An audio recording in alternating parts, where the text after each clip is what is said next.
Yung itlog po, may naman yung papel. Kung kayo po nakakuha ng cash, yan po, i-present ko sa akin para i-convert natin. Let's go!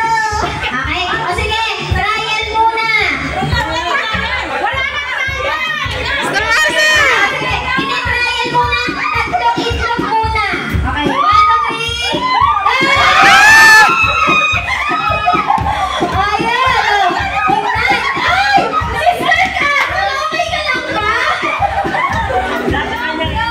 Sabi ka sa akin ng ate. O, tingnan niyo muna sa loob. Ang may Clea, walang naman, wag kang umasabi. Ito. 20 pesos. Meron kang 20 pesos, Sister Daisy. O, mamaya ibigay sa akin. Papalitan natin. Oo, okay na po yan. Si Ate Joy, 50 pesos. O, ibalik niyo po yan sa akin, ha?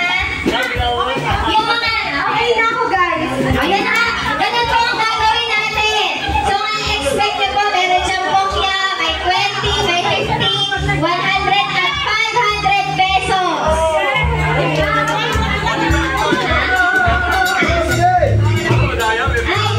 Oh, sige, try it. Sige, ito ha.